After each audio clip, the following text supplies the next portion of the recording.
Hey, what's up, wrestling fans? This is Logic. This is my first Monday Night Raw review, and we're starting off the review in a bad light because this show wasn't bad. It was just so boring. If you watch week to week, you know how bad WWE, the Monday Night Raw and SmackDown live shows can be. But honestly, tonight it was a little different. It had some interest, but it got so boring once the first hour was off. Once the first hour took off, everything went downhill. It was like a roller coaster. We started off going up, intriguing, and then down, and it crashed and burned. By the way, guys, did you guys realize that SummerSlam is actually this Sunday coming up? Yeah, last night was the go home show, apparently. Did it feel like a go home show? Not really. Last night, it felt like we were just putting on matches just to fill time, just so we could go to SummerSlam, rush, rush, rush. And I'm hearing SummerSlam is apparently 6 hours long. 6 hours of wrestling. Is this WrestleMania? Do we really need 6 hours of wrestling just because of SummerSlam? Man, I can feel it right now. I feel like SummerSlam is going to be so long. It's going to drain us from our energy and just put us in like a minor coma because of all the wrestling. I don't know who can really sit down and watch pro wrestling for 6 hours straight without feeling tired or bored. I don't think it's possible. So get ready. I'm going to be reviewing the show, by the way.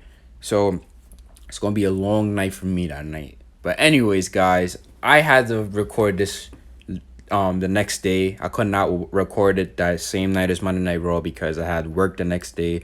I just got out of work. It's like around 2 o'clock now.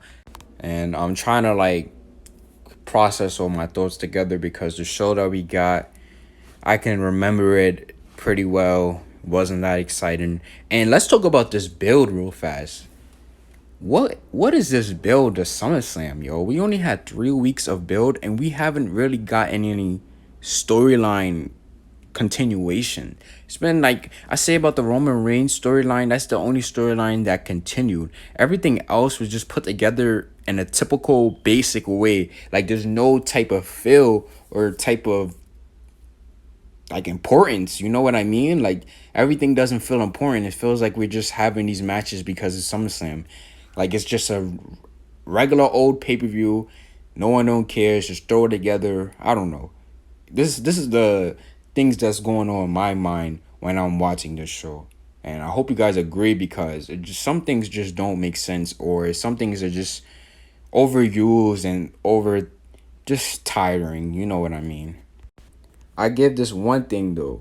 Monday Night Raw, the intro was good.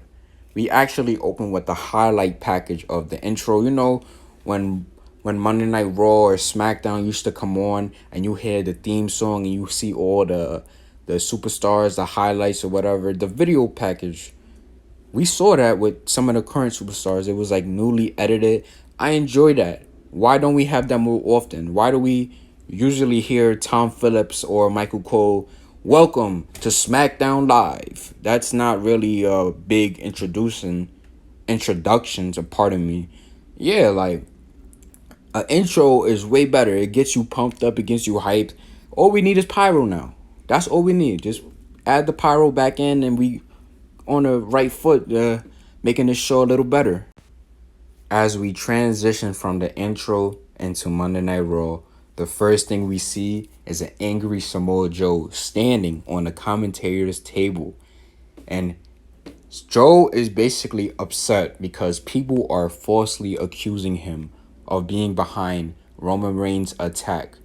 So he gives his attention to Michael Cole. He seems like he's really angry at Michael Cole.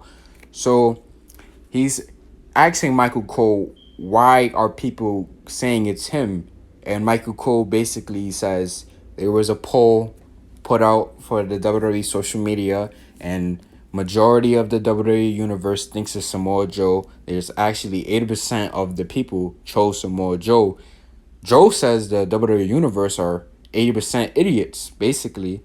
And Joe, he demands an apology from Roman Reigns because Roman hasn't said anything. Roman hasn't said that basically Joe did it, but he's not denying Joe didn't do it either. And everyone's falsely accusing Joe. So he's demanding an apology. He said he will end the show right now if Roman Reigns does not apologize to him. And then Becky Lynch just cuts him off. Again, here we go with Samoa Joe talking a big game, sounding like a boss, and then out of nowhere they make him look like a loser. Why wouldn't it be so hard to let him finish his thought, let him sound dominant, let him sound like a beastly heel, finish it off and walk away? That's all you had to do. You're not gonna make him credible by cutting him off. And I know this is Becky's thing, kinda, because she's the man and she does whatever she wants. But seriously, Joe is a big threat. How you gonna make a threat and just cut him off like that? That's something I didn't like. I didn't think this match actually made sense either. Becky Lynch and Charlotte Flair versus Trish Stratus and Natalya, like, why? This is just a typical WWE route where they just put two marquee matches and a tag team match. I get it, this history, whatever.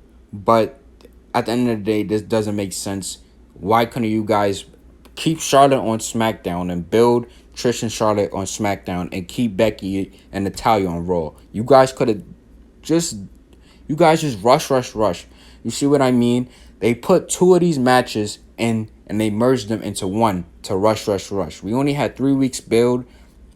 We had 3 weeks to build this up. You guys are rushing. Same thing with other things later on tonight I want to get into. Example with the Roman Reigns.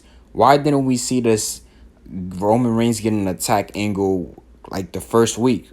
We got it last week and now we're getting another episode of it now. It doesn't make sense. You know what I mean? They just waited too long. They did not build this correctly, and no one wants to see a typical tag team match. It was meaningless, and at the end of it, it proves it was meaningless. So let's just get into it and just get it over with. So Becky and Natalya starts this off. Becky tries to go for a disarmer. Natalya gets out of it. They fight in a clinic real fast. Becky actually tries to get Natalya in the sharpshooter, but Natalya reverses it again. Then tries to go for the disarmer once again, but then Charlotte tags herself in. So Charlotte, the whole time during this match, is taunting Trish Stratus. So she's beating on Natalya, using the big boot, and just being a overall heel. So Charlotte is being a real heel by teasing Becky as well. She's teasing a tag from Becky, but she doesn't actually tag Becky. So Becky goes for a blindside tag. She tags herself in. And Charlotte, obviously, she doesn't like this. So as Becky goes toward Natalya, Charlotte basically attacks Becky from behind. She blindsides her. And Natalya takes full advantage of this. She puts Becky in the sharpshooter. At this point, Becky Lynch is screaming in agony, but she manages to crawl to the bottom rope. Natalya doesn't release the sharpshooter and completely ignores the referee's 5 count, so she's disqualified. The winners of the match is Becky Lynch and Charlotte Flair. So Natalya drags Becky into the center of the ring and keeps the sharpshooter applied. So Trish Stratus, being the babyface, she runs in, throws Natalya off of Becky. Natalya quickly shoves Trish back and leaves the ring, and Stratus helps Becky Lynch get up. So my opinion, this was the best way to finish this match. But I feel like this match was meaningless because it was meaningless. You know what I mean? Trish Stratus was in this match and didn't even lay a finger on anyone except for when the match was over, when she shoved Natalya. This match was pointless. This match did not have to happen on TV. We could have had a whole different segment. You can be creative, not go to a typical tag team route. So honestly, this match, the ending, this was the best scenario to have happen. But I just feel like this match was not needed at all. The next segment was a match. It was Andrade versus Rey Mysterio. So this was the match of the night.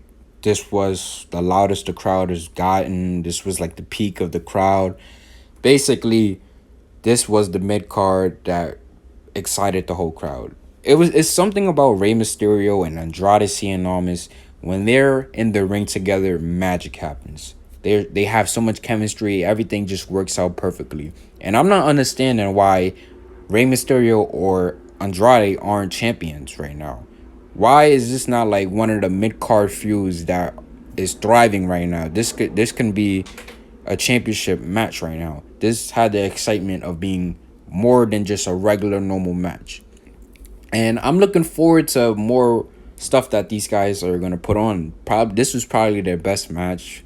Um, I seen most of their matches on SmackDown. They had a couple spots that they used from SmackDown in this match, but a lot of the match it was just great action, high intensity, strike after strike, move after move. You know what I mean? This was the best match on the card. Some of the spots include Andrade trying to go for a slam and Mysterio basically hitting an arm drag, knocking Andrade out of the ring. And you know when he goes for his slide and splash, that smooth slide. He goes for the smooth slide and he manages to hit a sunset flip power bomb right into the barricade, and that got a big reaction from the crowd. It was a nice spot. After that, we went to commercial. Once we came back from commercial, we see Andrade on the second rope with Rey Mysterio on his shoulders and like a electric chair position. So Rey counters, swings to the side, and hits a super hurricanrana off the top. Later on in this match, Andrade goes to the ropes, but Mysterio cuts him off. Andrade gets him in a trio roll position and hits the double stomp to the chest for another near fall. You can see on Andrade's face, he couldn't believe it. We had Selena Vega screaming to Andrade to fight more, harder. Mysterio then goes for a springboard moonsault, but Andrade catches him. Mysterio counters this into a crucifix driver for a close near fall again. Andrade goes for a release powerbomb and follows up with a double knees to the face, another close near fall. Then Mysterio later on eventually hits the 619 and goes for the top rope for the splash. Selena Vega distracts him for a quick second, which kicks him off his game. He goes for the splash. Andrade gets the knees up and covers for another near fall. Andrade then tries to go for the hammerlock, but Mysterio counters this into a cradle for another near fall. Andrade goes for another powerbomb and starts ripping at Rey's mask. So the referee pushes Andrade back, tells him to stop. While this is happening, Selena Vega snaps Rey Mysterio's head off the ropes, and Andrade picks him up for the opportunity to hit the hammerlock DDT. 1, 2, 3. The match is over. This was a fantastic match. Mysterio always impresses, even at the age he's at right now. Andrade, we already know about Andrade. Andrade is probably one of the best wrestlers on the roster. And there's many more just like Andrade. There's many more mid-card talent that just don't be featured. I want to see more. I want to see more of Andrade and Rey Mysterio. Maybe at SummerSlam, even though we already got a long card. Maybe at SummerSlam. But this was probably their best match, I gotta say. And yeah, just fantastic. So we transition to the garbage. In my opinion, the 24/7 championship is garbage. Now, don't get me wrong, I enjoy R-Truth's work, but majority of the 24/7 championship is just not funny to me. I don't know. If you like it, good for you, I guess, but this is just not my kind of thing. So the first thing we see is Mike and Maria Kanellis in the OBGYN's room. Basically, Maria is saying, you have to protect me and the title and our child. Mike, he's there. This whole story angle of having Mike look like a sissy boy, like she controls him, she wears the pants in the relationship. I get it, but it's not really something I enjoy watching. I feel like Mike has more potential. I don't really like this storyline. But yeah, whatever. Mike comforts her by hugging her and, laying on her, give her kisses and whatever. While he's hugging her and he's on top of her, there's the doctor who's secretly a referee, And as he's doing that, the referee counts to three. It's a referee from NXT, actually. So as the referee counts to three, Mike, he takes the title. He's the new 24/7 champion. He runs out the room where we clearly have R-Truth disguised as a pregnant woman with a magazine covering his face. So Mike, he says, "Oh, I can't believe you followed me, our OBGRY, whatever. Who cares about this segment?" But yeah, R-Truth, he has a baby doll that falls out of his womb, whatever. He tosses it out Mike, rolls him up. Same referee comes, 1, 2, 3. R-Truth says, "You got my baby." No, he says, "I got your baby, I got mine." Him and Carmella runs off. I did not find this entertaining. Yeah, I'm just gonna move on because who cares? So moving on from all the 24/7 garbage, we see Charlie Caruso backstage interviewing Becky Lynch. Becky basically says Canada needs a new hero and she will give it to them. While she is standing there in the arena with a broken face last year, Natalya was on Instagram performing her duck face. Natalya isn't worthy of the WWE machine getting behind her, basically. Then we go over to Sarah Schreiber, who says, in front of all her people in Toronto, she will end Becky Lynch's career. Whatever. I don't really care about this. I kind of like the aggressive side of Natalya, but it's not coming across well on TV. I feel like, I don't know, it's something wrong about it. I don't know what it is, but it's just not clicking with me. So now we get to the part where I question, is Seth, if, I can't even talk. Is Seth Rollins stupid? Because this made no sense. Anyways, so let's get to it. We have the WWE Universal Champion Brock Lesnar. He makes his way to the ring with Paul Heyman. And Paul Heyman is basically cutting his usual promo saying, "I'm the advocate of the reigning defending Universal Champion, blah, blah." So Heyman says that he was instructed in order to educate the WWE Universe, the people there and the people watching at home. He said that all these questions he's about to say are not rhetorical questions. He says, wasn't Seth supposed to be the Beast Slayer? Wasn't he supposed to be the Conqueror of Conqueror? Wasn't Seth Rollins supposed to be the one man who had Brock Lesnar's number? Wasn't he supposed to be the advocate? Whatever. It goes on and on, basically showing and proving how Seth Rollins cannot beat Brock Lesnar, whatever. Then they showed a video package of last week of Brett, of last week of Brock just destroying Seth with the chair or whatever, F5ing him on the gurney, the stretcher.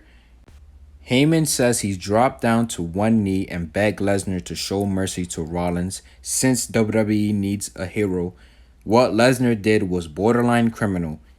Heyman knows some inside information that Seth Rollins is here in Pittsburgh tonight. So the crowd cheers, whatever. It's not that many cheers. Heyman says he doesn't know why they would cheer a man who has more balls than brains. Whatever. So Seth Rollins, his music goes off and he slowly limps out with a steel chair. Now we can see that Rollins is slowly getting in the ring all painfully, like he pulls himself up, and Rollins out of nowhere just charges at Lesnar. Now this doesn't make sense. How you're limping, you're in pain, you're slouching, whatever. You're obviously hurt, and then out of nowhere you get the speed to run at Brock Lesnar with a chair. Kind of didn't make sense. So Lesnar basically kicked him in the ribs, and that was it. That's all Lesnar had to do. He could have stopped right there. But Lesnar steps on a steel chair, kicks it in his face. Lesnar drives the steel chair into Rollins, into his ribs before smashing it on his back. Lesnar then he manhandles Seth into the corner twice actually. Picks him up, slams him in the corner. He's gasping in pain. Lesnar picks him up, slams him in the corner again. Lesnar's possessed, waits for Rollins to get up. Lesnar shoves him. Heyman asks, "What the hell is wrong with you?" Lesnar again hits him in the ribs. Lesnar had enough, gives him the F5. Lesnar grabs the WWE Universal Championships, holds it while he stands over Rollins. Okay, so is Rollins dumb?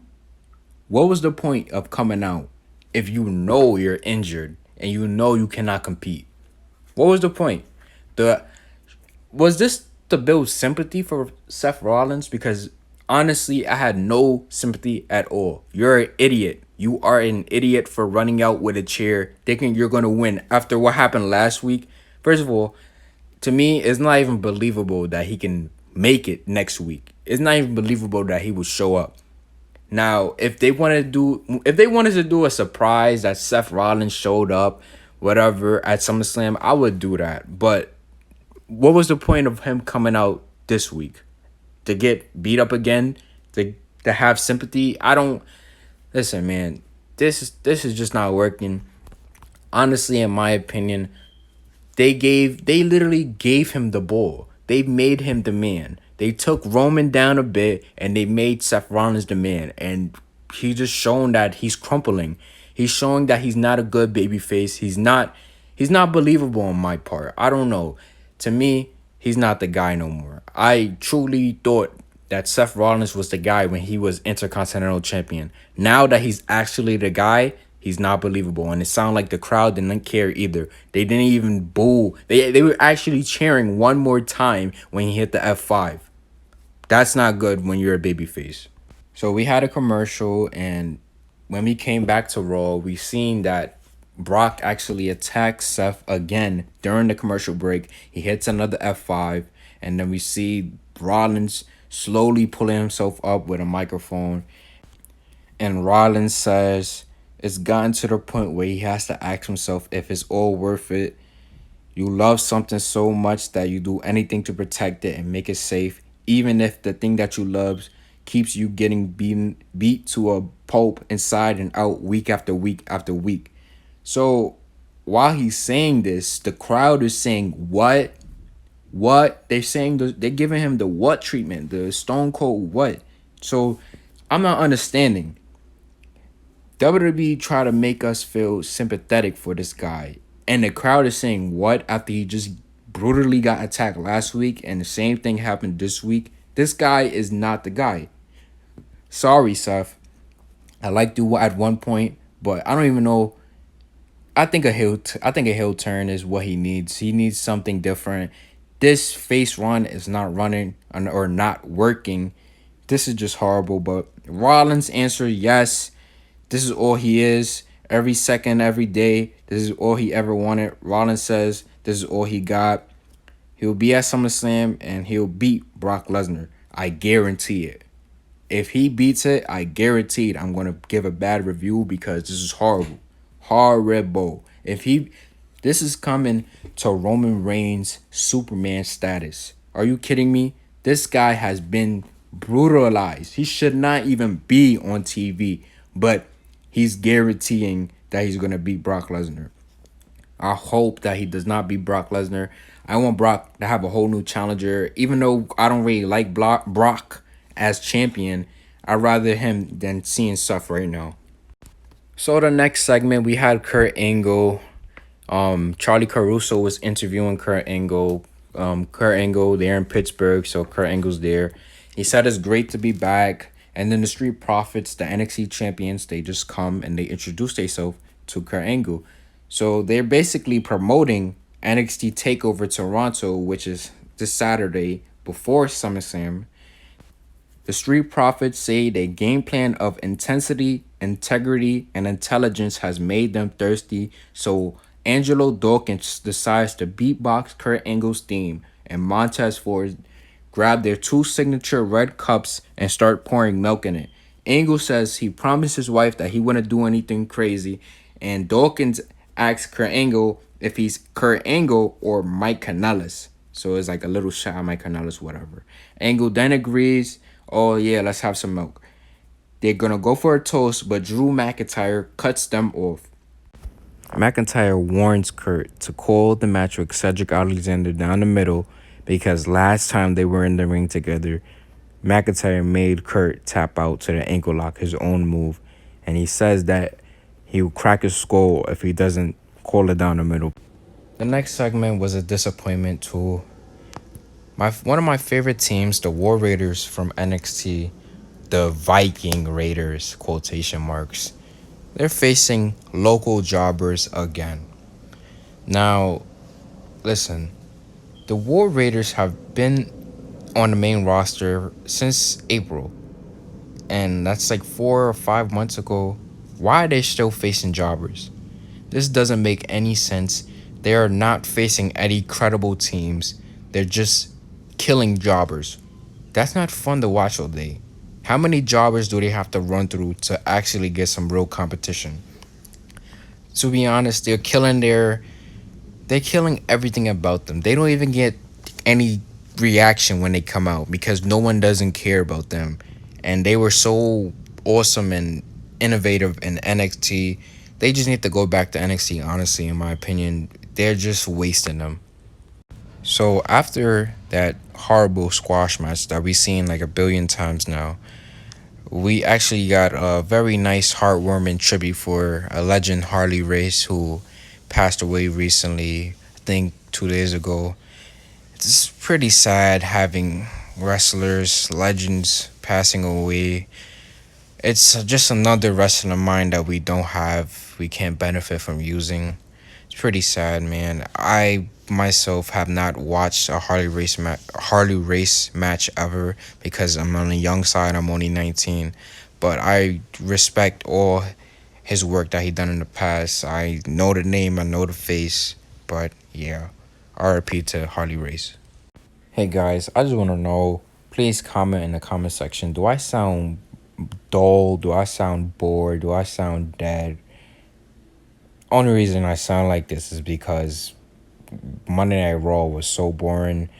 I wish we had a better show so I can be excited and tell you guys all my opinions on certain things. Everything is just boring. The segments, I don't really have much to say about it because it's basic generic segments and whatever. Like, let me stop complaining and just finish this off because you guys probably just don't care, but I want to put more effort into this, but there's nothing to be excited about. But anyways, we got the next match with Cedric Alexander versus Drew McIntyre with Kurt Angle as a special guest referee. The bell doesn't even ring. We don't even get both the competitors in the ring. McIntyre attacks Alexander from behind while making his entrance. McIntyre beats him around the ringside. Alexander boots him in the ring post, and Alexander then leaps into the barricade and hits a Tornado DDT. After that spot, the lights go out in the arena, and it's clear that Bray Wyatt, the Fiend, is coming. Once the first light go out, the whole crowd exploded. The Fiend comes out, puts Kurt Angle in the mandible claw, and that's it. You see Kurt Angle yelling on the floor, trying to get out of it, and right now, man, I'm praying and hoping they don't mess up Bray Wyatt's character. He's really the best thing going on. I kind of missed the Firefly Funhouse. I wish we had one every week still. I know he's here now, so we don't really need that many, but I kind of like when he was back there doing his own little thing. But I can't really speak on this much. He just attacked Kurt Angle with the mandible claw. Pretty basics. Kurt Angle putting Bray Wyatt over in his hometown. So yeah, I'm just hoping that they don't mess up the Bray Wyatt character. So we come back and we have the SmackDown Tag Team Champions, the New Day, versus the Raw Tag Team Champions, the OC, with AJ Styles. So off rip, this does not make any sense. Now it kind of does, but it kind of doesn't. Because last SmackDown we had AJ Styles versus Kofi Kingston, United States Champion versus WWE Champion. But this is why it doesn't make sense. This is not Survivor Series. Why is this happening? No reason at all. Why are champions facing champions? Do you know what that means? That means a champion has to lose. We're all in the same boat. We don't want our champions to lose. We want our champions to look strong and be credible. Why are you guys champions if you're going to lose? We don't want that. But this end up becoming, your next generic 6-man tag because AJ Styles immediately gets himself involved in this match and attacks the New Day. The crowd was chanting Kofi the whole time, but AJ says there's no Kofi because Kofi was not there that night. So Ricochet runs in for the save. Ricochet gets the Gallows out the ring before hitting Styles with a head scissors takedown and dropkick. Ricochet stands tall in the ring with New Day and challenged the OC to a six-man tag match. Of course. You know what would have been better? How about we just have the six-man tag match? Why do we have to go for like a whole little save or whatever? Just have the match. If we're gonna have it, let's just do it. Now let me ask you guys, do you guys really care about this match? I kinda don't. So let me just tell you guys what happened. Magic Killer to Xavier Woods, 1, 2, 3, is over. Wasn't worth my time. Honestly, how am I supposed to take Luke Gallows and Carl Anderson seriously when I say about 2 weeks ago, 3 weeks ago, they lost to Ricochet back to back. And they got the title shot for the Raw Tag Team titles for no reason at all. It's 3 years too late. I don't know. There's no type of like credibility to their name. So for me to take them seriously and believe that they're gonna actually be a threat to the tag team division, I don't believe it. They're gonna have to build them up to prominence. So we get to the most intriguing part of Monday Night Raw. Who killed Roman? Oh, I said who killed? Who tried to kill Roman Reigns? So Small Joe marches down to the ring and says he's not waiting anymore. Joe will give Roman Reigns an opportunity to walk down the aisle and apologize to him. Roman doesn't come. So this is another logic gap. Why does everyone else have to be on time, be there on the show, have matches early, but Roman Reigns can come in like 2 hours later while the show already started? That doesn't make sense. If there was an exclamation or explanation about where his abouts were, then maybe it'll make sense, but for some reason he's just not there. He didn't show up to work. Joe says Raw is officially over or shut down until Reigns come out and apologize to him. Joe will give Reigns until the count of 3. Joe counts to 3, but Reigns doesn't show up. Joe says he has all night. All Reigns has to do is walk down the aisle unless he's scared. Joe says the reason the crowd is sitting there on their hands is because Reigns is too much of a coward to come down and apologize. We kind of hear a CM Punk chant. I don't know why. I get the CM Punk chant. The CM Punk chant is like the crowd normally does it when something dumb is going on. I didn't think this was dumb. I don't think it was necessary. It was just the crowd just talking for no reason. A staff member from ringside goes to Joe and informs him that Roman is pulling up in the parking lot. So Joe marches his way to the backstage, to the parking lot. We see Joe go up to Roman's car. Roman gets out and they start to argue. Roman then leaps back into his car as a car out of nowhere crashes right into Roman's car. We go to commercial, and when we return from commercial, we see the car that hits Roman Reigns' car speed off. Samoa Joe rushes to the car and kicks the door and tells Reigns to stay down. Joe looks very concerned. Triple H comes and Reigns emerges from the car. Triple H tells him to stay put.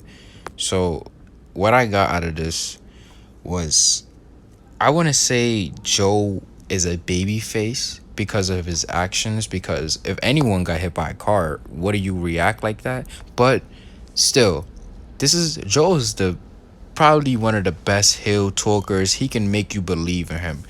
And when he talks, he makes you believe that he hates his opponent. So seeing Roman Reigns get attacked, if he was truly a good heel, he probably would never even helped him. But he decided to help him. So is there like a face turn we're about to see? Are they about to become cool? I don't know. I'm very interested in this whole who tried to kill Roman Reigns angle. I want to know what's gonna happen. I hope it's not a swerve. I hope that Samoa Joe's not working with the guy that's trying to kill Roman Reigns. But yeah, I'm very interested in what's going on. I don't know. I'm not sure if I want Joe to turn face or not, but it'll be interesting. I think he definitely can play that character though. So, we have another meaningless match.